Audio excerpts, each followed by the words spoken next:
Okay, so hello everyone. As I have said, i-discuss ako ang format para na may enough nga guide no, in doing your paperworks. Okay? So, this is the front page. Dili na to makita ang, of course, the logo, name sa ato ang institution, the dili lang na to butangan nga for impartial fulfillment of the requirements because dili pa man mo interns, dili pa man mo OJT. So, i-change lang ninyo yung front page. Kamo ni bahala kung unsa inyong format. No, basta ayaw lang na ibutang ang impartial fulfillment of requirements. So, pwede na ni group work, study report, then inyong area, team. Okay? So, next we have this table of contents. Kung mingon tag table of contents, mo na siya ang content sa imong presentation or sa imong output. No? First, unsa ba ang imong gibutang, ikaduha, then anto up to the last. Okay? So, please do not forget, wala nila nabutang dere, but don't forget to include sa table of contents ang inyong mga documentation, ang inyong minutes of meeting. So, kasali pa rin yan sa compilation. So, later, pakita na ko kung asa to siya banda. Okay? So, I'm expecting na nakaagi na mo og case study from your lower year nga subjects.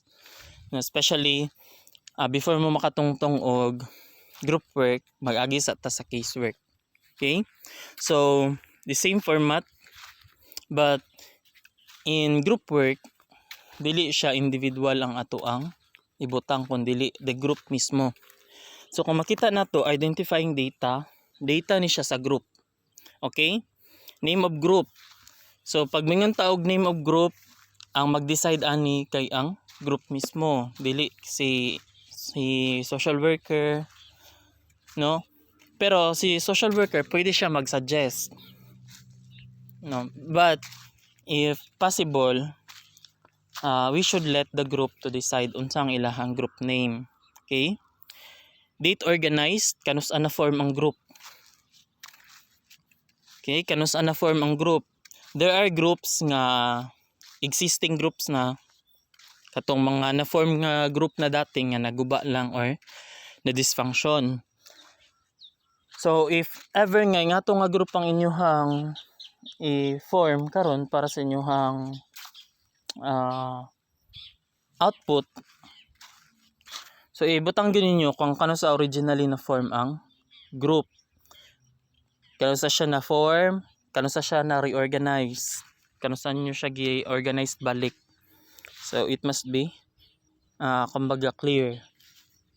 Address, asa ang location or asa ang area sa inyong karing gi-form nga group. So for example dere Purok 10 Lamos Barina, Barangay Upper Labay. Okay? So we have group officers. Ang statistical data, just leave it. Okay? So leave it lang na diretso ta diri sa group officers. Pag-abot naman sa group officers, ang mag-elect sa group officers kay sila gihapon, dili ta pwede mag-appoint. Kay of course, when we say ano man good kumbaga leader sa community, natay ginatanaw nga leader, natay ginatanaw as leader or mga tao nga na leadership. So kung kita mag-appoint, wala ta kabalo sa ilahang behavior di ay tapulan di ay. So excuse. So possible ma-feel ta kayo dili pag nato na sila kilala todo. Pero if sila gihapon nga sa ilang community or sa ilang group mismo ang mag-elect as officers, ang iba sila magkakilala na siya. Okay, that's why let the group decide. Let the group elect their officers. Then katong mga dili officers atong ibutang as mga members. Okay? So we also have present status. When we say present status, unsa na ang status sa group? Dili ni siya tong single, married, widowed. Okay? So present status, when we say present status, newly organized or gi-reorganize lang ninyo na nga group. Na-form na siya dati, na dysfunction or wala na nag-function. Inyo lang gi-organize balik. Okay? So it must be clear nga gi-reorganize ba na siya or organized group na siya before or bago lang yun na siya gibuhat nga group. Okay? Next we have vision. No? Vision, pwede man ta magbuhat og vision nga Bisaya. Nga pwede pa natin i-translate into English. Okay? Si group gyapon ang mag-decide unsa ang vision, unsa ang mission, unsa ang goal sa group. So, pwede nga sila ang magbuhat binisaya tapos inyo ang i-translate into English. Okay? Of course, this is for compilation man. For presentation, for defense. No, for academic purpose. So, kinahanglan po nato na siya i-English. Pero pag dito sa during your meetings, give time sa group nga mag-decide sila unsay ilang mission, unsay ilang vision ug unsay ilang goal. Of course, you are still free to help them. Okay? Next, we have historical background. When we say historical background, mag-start ta sa, for example, if ever nga ang inyong ma-handle nga group is na dysfunction, inyo lang i-reorganize balik. So, i-emphasize na to, ato yung i-emphasize nga kari siya nga group, form ni siya year, ingani nga year. So, na-disorganized po siya caused by ingani nga na. So, after ana nga explanations, atong isumpay katong kamo na ang nag-handle. No? The group was reorganized at the month November blank 2021.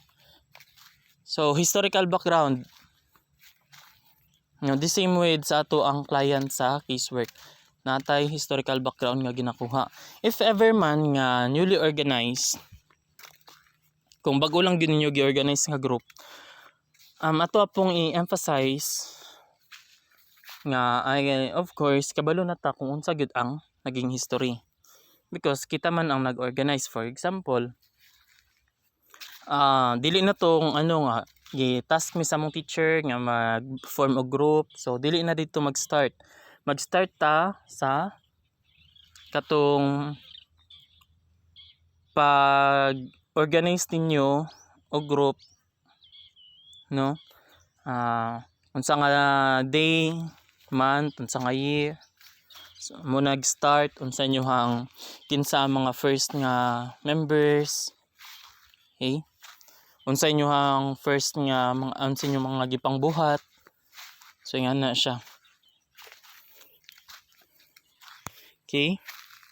Next, group case study. So I assume na nagyud mo knowledge about case study kay casework man ni siya sa una. So we used the same helping process. We use the same process but with different format. Okay? First, we have presenting problem. Unsa man ang presenting problem sa group? Like for example, out of school youth sila. Tanan, 15 sila kabuok. Out of school youth. Okay?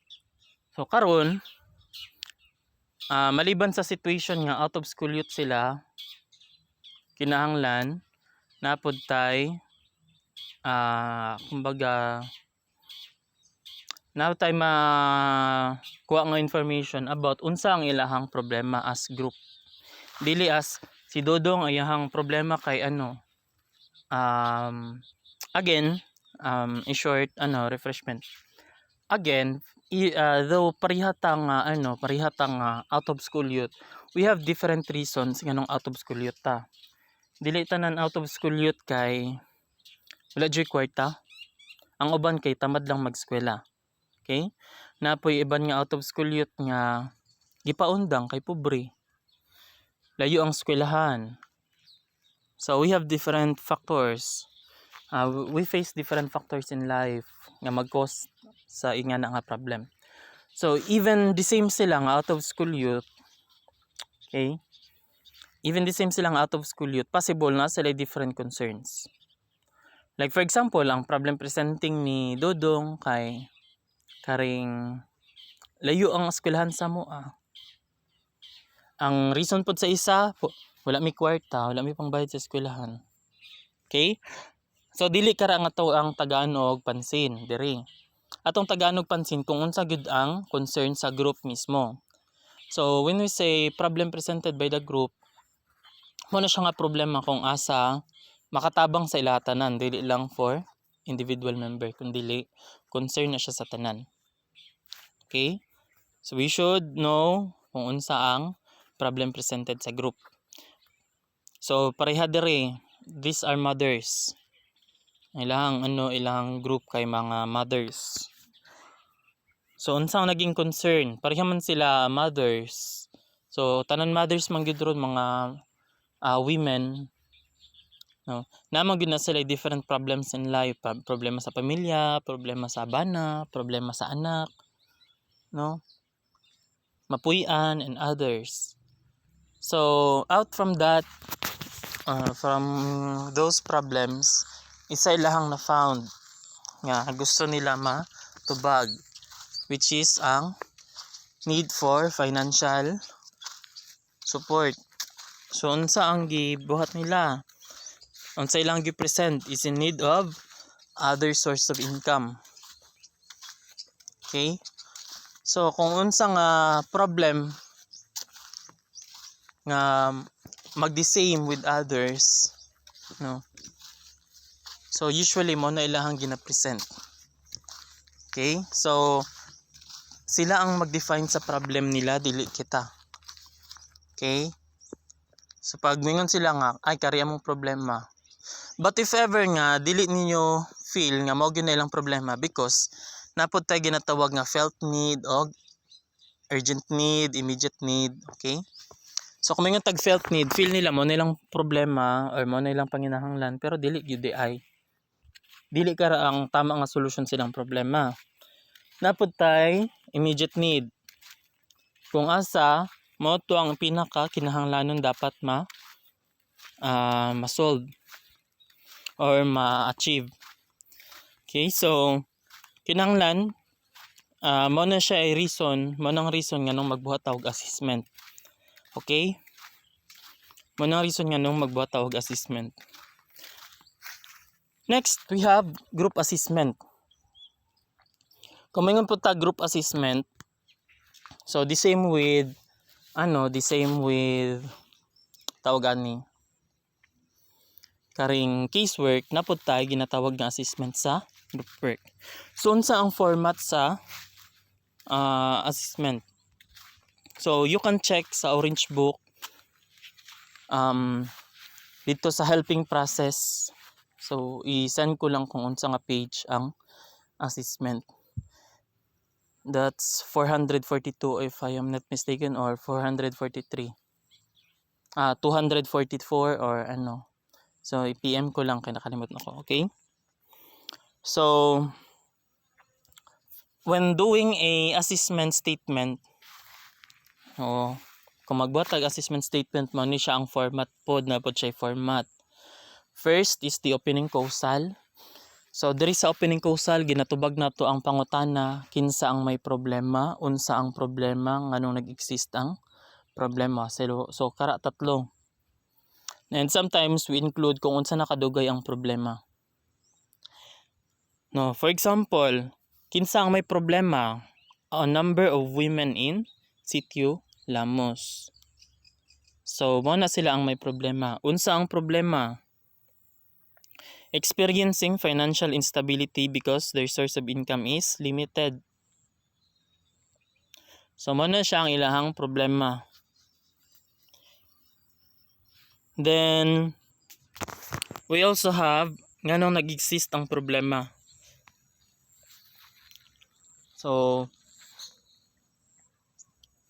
that's because unsa ba ang different reasons kanang mag-exist atong problema. So wala nila na include diri.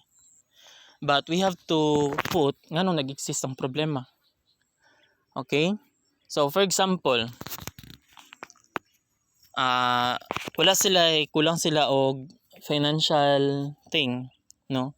Na sila financial instability. So unsay reason, like for example, dili enough ang sweldo sila mga bana. Ang uban kay dahag anak. So different reasons. Okay? So again, sa opening causal, first paragraph, ginatubag nato ang question kinsang may problema, unsa ang problema og ngano nag-exist ang problema. Next, we have change potential statement. So the change potential statement for the group problems can be solved easily. So when we say change potential, mao ni siya ang positive or bright side sa ato ang assessment. So when we say change potential statement, diri nato gina-state kung unsa ang mga agencies, available agencies nga makatabang sa ilaha, as well as ilahang strength, ilahang strengths and opportunities. Okay? So diri nato ginabutang unsa ilahang strengths, no? Kugihan ba sila, maayo ba sila? When we say strengths, this is internal, no? Ato ang behavior, ato ang attitude, okay? Ato ang skills, ana. So those are strengths, internal. And we also have outside or the external one, which is ang opportunities. Okay? Ang problema sa diri sa women of Sitio Lamos is bright. No, the change potential for the group members for the group problems can be solved easily because the resources are available in nearby agencies. It can be tapped. So na mga agencies nga matap. Okay?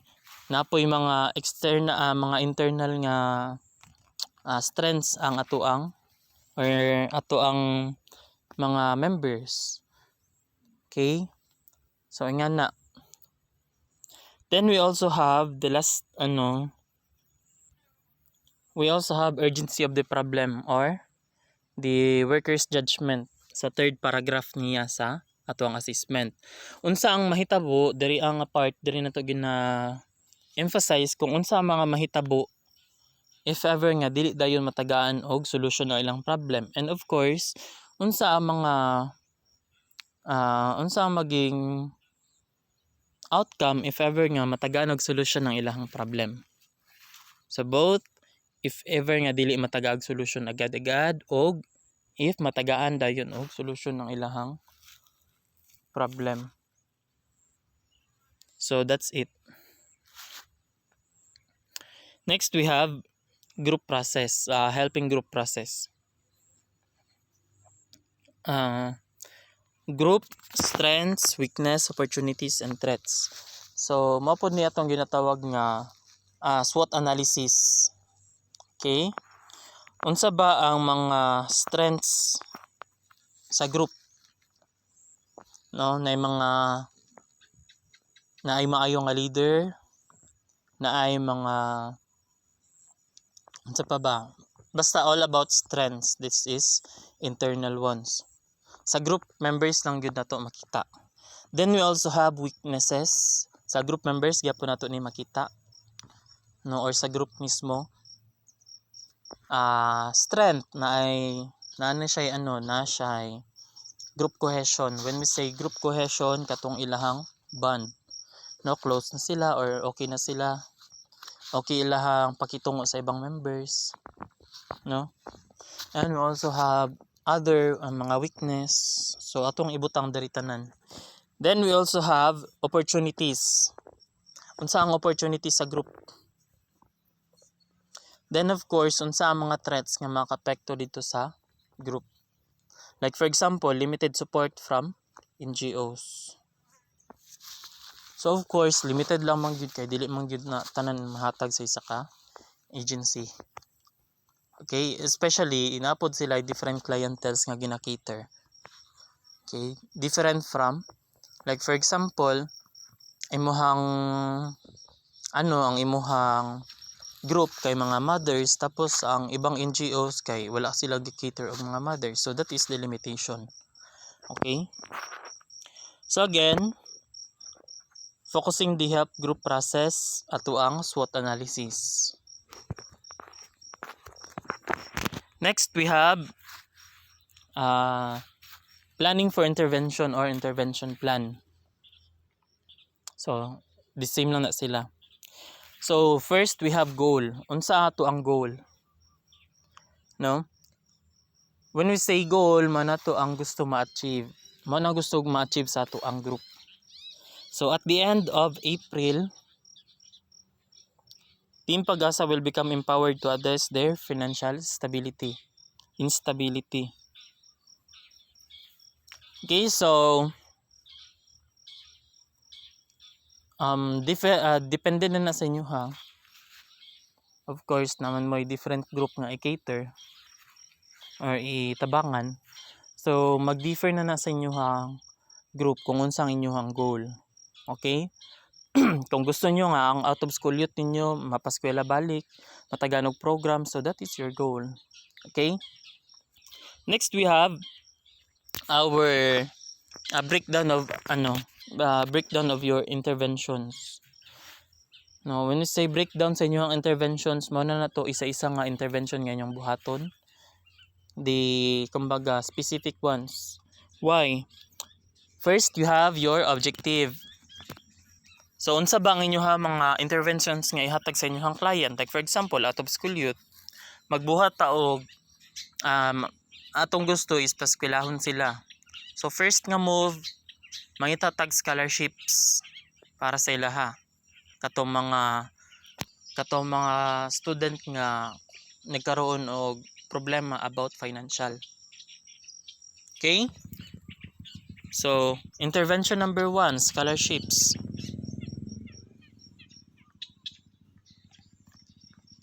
So, like for example, objective. Unsa ba inyong objective ana? Unsa inyong objectives, no? To look for scholarships. So, mano inyong objective number 1.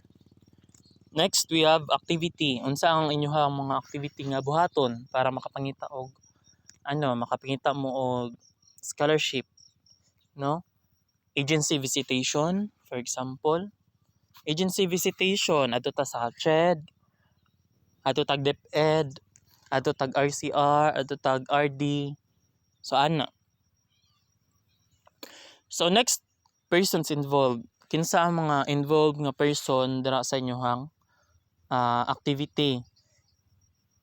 Kamo nga interns, no? Or kamo nga mga social workers. Okay? Representative gikan sa RD, gikan sa RCR, gikan sa CHED, gikan sa whatsoever nga agency. Next, we have date. Kanusa mo mag-adto dito or time frame. Date or time frame. Mga unsa mo nga date, unsa mo nga adlaw mag-adto dito. Of course, complete date, month, day, month, year. Or month, day, year. Depende sa inyong format. So, specified ang date. Then of course, expected outcome. This is outcome, dili ni siya output, okay? So expected outcome, when we say output, this is material, this is tangible. Pag mga tag outcome, that is intangible, or for example, actions. Like for example,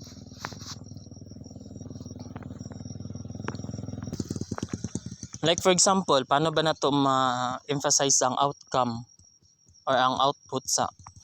So, gitagaan ta mo og task. No, mag-adto mo sa ma-deploy mo, mag-form mo group, then magpasa mo og hardbound. So that is the output, that is tangible. Okay? So, when we say outcome, mangadto mo dito sa agency, mangayo mo og scholarship nga slots para sa inyong group. So, gitagaan mo, that is the outcome. Okay? That is intangible. So that's the difference between output and outcome. So mao na siya diri. Then other pa nga karibitawng other pa nga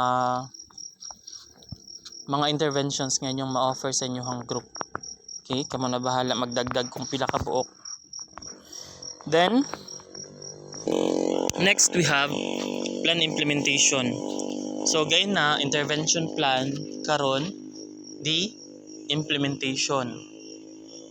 So there is a plan implementation, diri ninyo ibutang like for example unsa inyo mga actions nga gipangbuhat, diri na to makita kung unsa inyo mga gipangbuhat. Like for example, activities number 1, nagkandak mo og General Assembly. After nyo nagkandak og General Assembly, unsa pa inyo mga activities nga gibuhat sa group, so diri na ninyo ibutang tanan. Nag-refer ba mo, referrals, so diri na ninyo ibutang. Okay? So the difference niya, activities, kinsa unsa inyo hang activity nga gibuhat, persons involved, kinsa ang involved nga person, so the same explanation kay na time frame. Okay? So kung nga tag time frame, kano sa nagsugod o kano sa natapos. So mao na siya ang time frame. Then the expected outcome gyapon dili siya output. Then of course, remark, unsang nahitabo, natapos ba ni, ongoing or wala pa. Okay, pagtapos na, done. Pag ongoing pa, ongoing ang ibutang. Okay? Then just read this one, success and achievements. Noon sa ba ang mga karing usually ginahabutang na to ni pag naay mga for example, ay mohang group kay nang naay mga recognition nga nadawat. So that is part of the success and achievement. But if ever nga wala pa, no, so dili lang siya ibutang. Tanggalon lang ni. Next we have evaluation. So pag minguntag evaluation, isa-isa sa inyong mga intervention dapat tagaan natog evaluation. Okay? So like for example, nag-ingon ka nga mangita mo og scholarship para sa imong group. So unsa evaluation ato? Naging successful ba, nakabalik na ba og eskwela, nakakuha ba mo og scholarship para sa inyong estudyante? Kato mga group members nga mga tamad mag-eskwela, unsa inyong actions para sa ilaha? Gitagaan ba niyo og career guidance, counseling sessions? So unsa pud ang naging outcome ato? Unsay naging development ato? So that is part of the evaluation. Every intervention nga inyong gihatag butangan og evaluation, buhatan og evaluation. And of course, last paragraph is ang entire evaluation or as a whole nga intervention. Like for example, out of school youth sila sa una, unsa ang naging development karon, unsa ang naging present status nila, karing nakaskwela na batanan, katong mga tamad lang mag-eskwela na-encourage na ba nga mag-eskwela balik, so nga na siya. Okay, so that is the evaluation. Then we have recommendation. When we say recommendation, unsa inyo mga marekomenda sa inyong group para maging ma-stay nga karing ga-function ng ilahang ga-function gyapon ang group bisag wala na mo. Unsa inyong mga ma-recommend sa ilaha para karibitang dili na sila magbalik sa ilahang problema before. Okay? Di na sila makabalik sa nga situation. And of course, unsa inyo marekomenda sa community? Unsa inyo marekomenda sa inyong members? Unsa inyo marekomenda dito sa inyong officers, sa community?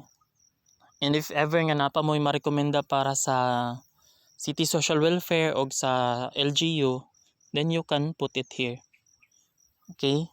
So kung magrekomenda ba mo nga tagaan dapat og action or igong pansin ang problema about out of school youth or unsa ba inyong group. So butang ninyo diri sa recommendation. And of course, termination or ending phase. So Sa termination naman, supposedly dili ta mag usually sa termination natong ginabutang if terminate na ba ang group, no? Giterminate na ba nato ato ang helping relationship with the group, or unsa ba, ongoing pa kay napay mga wala na achieve nga activities tungod kay naabtan mo sa deadline. So i-emphasize lang ninyo diri kung terminated or still ongoing. Okay, so mabasa man ninyo diri. Then we have this mura siya minutes of meeting. So atong ibutang diri, that's why mo ning importante nga mag-take note mo kung unsay mga nahitabo during first meeting ninyo sa inyong group hantod sa pinaka-last nga meeting. Like for example, first nga session. Participating people, social work students o katong inyong group members. Unsa nga date and time. Okay? Date and time. So February 25 alas 9 sa buntag. Location, asa naka-locate. So specific. Kung chapel inyong ibutang nyo nga chapel. Kung gym inyong ibutang asa nga purok, barangay. Okay? Then, unsa inyong naging agenda ato nga meeting o nga session? Okay, unsa inyong mga naging agenda ato? Then, inyong attendance. So, diri niyo ibutang kung unsa ang nahitabo. The first group meeting was led by Potre Johanna. A nomination of voting, so nag-nomination sila nag-election of officers sila.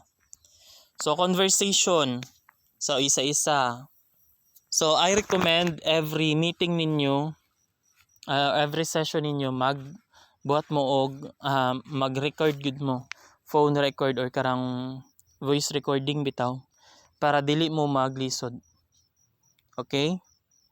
So ang inyo ra pong ibutang is katong fit lang po dito sa inyong compilation kato mga jokes. So usual ayon na kayto nyo ibutang if ever nga di jud kaya ninyo nga matagaan pag time kato mga important na lang, but if kaya ninyo then go, no? So mo ni siya ang last sa inyong so from first session to last session. Then ang next will be your compilations kato nyo mga documentations, no? Ito mga picture ninyo. Okay? Anyway, if ever nga mga bata inyong ginahandle, mga minors, don't forget to blur ang ilaha mga naong pag-abot sa inyong documentation because kinahanglan nato na siya i-blur ang ilahang mga naong or tabunan nato ang half sa yang nawong or ana. Okay? Because that is a sensitive one, no? So other information, okay? So for other information kamo ang free mo magpili kung unsa inyo gusto i-organize, women ba, seniors, out of school youth, so kamo. But I recommend if ever nga wala pa ma-recommend si RCR nga tabang or nga maspat nga community, so kamo mag-initiate mangita because naga-consume taog time. Okay? Naga-consume taog time. So if ever nga mag-agad sa RCR, of course dili pod tanan lugar master nila pa. So kita ang mag-initiate mangita. But I recommend ayaw mo sa city proper or ayaw mo within Jensen area because strict daan ang protocols diha. So bawal mo mag-gather og mga tao. So I recommend dito mo sa mga lagyo nga lugar. No, para ma-feel po ninyo nga kumbaga dili nang easy nga output or outcome. Outputs. So dili nang easy nga output. So dili pod maging easy ang inyong experience, no? Ang uban maayo kay lahang share kay nanaka sila bukid. Tapos ikaw nga kay naraman mo sa city, nagpalakpak ra mo didto. So widen your experiences. So ayaw i-limit within city proper or city nga or downtown area lang. No, Lagaw, Labangal. So if ever nga dito ta sa lagyo-lagyo. No, challenge yourselves. Another reason nga nung gusto na ako nga sa lagyo mo, of course dili na sila kayo kumbaga daghan og mga COVID-19 cases. Okay? Di kayo sila daghan og COVID-19 cases. Which is mas safe mo dito And of course, if ever nga mag-adto na mo community, bawas-bawasan ninyo ang paglihok-lihok. No? Bawas-bawasan ninyo ang paglihok-lihok. Like for example, gikan mo sa inyong community, maglag-lag pa mo. So ayaw. Kaya basi karon mag-positive mo diha, dako kay mo og impact dito sa community. So while you are deployed, if possible, community balay. And of course, don't forget to practice safety protocols. Okay, the preventive measures nga to ang ginapatuman. So with that, I will allow you to handle 10 members lang. Okay? 10 members lang para dili pa kayo bugat sa inyo And of course, para mas ma-follow na to ang protocol, especially ang social distancing. Okay? So 10 members in a group. 10 lang sa katao inyohang i-hold. Ako na bahala mag-explain sa panels. Supposedly that is minimum of 15 members. So para mas maano na to, especially wala ta kayo'y igong venues, dili tanan lugar na ay venue for recreations. Okay? So wala tay mabutangan, asa na to sila ibutang ang 15 ka buok, daghan-daghanan na. So at least 10 members. Dili pwede ang 10. Another reason, another clarification, either 9 or 11. Okay? So 2, 4, 6, 8, 10, 12, 14. So they are not allowed in group formation. Because kinahanglan bungkig yun na siya nga number 3, 5, 7, 9, 11, 13. So, kara sila ang allowed. Okay? Because that's the reason behind that. If ever nga magkaroon mo sila og decision making og voting, magkaroon sometimes og tie. So, if ever nga bungkig, nay isa nga makapadawg sa isa ka grupo. Like for example, 14 sila kabuk. 7 kabuk ang ni agree, 7 kabuk ang ni disagree. So, what will happen? Magbato-bato picks. So, unless if 15 sila kabuk, 7 ang ni-support sa pikas, so 8 ang sa pikas, so daog sila, nadyo'y madaog. Pero kung mag-tie, so mo na ilisod. Okay? So, that's either inyong group members kay 9 or 11 para ma-practice kinato ang social distancing. Okay? And of course, don't forget every group session ninyo or group meeting, kinanglan nakasuot sila og face mask gihapon. Okay? So whatever activities, maliban lang kung mangaon mo, sa do dapat naka face mask sila. Okay? So that's all for this discussion. Good morning.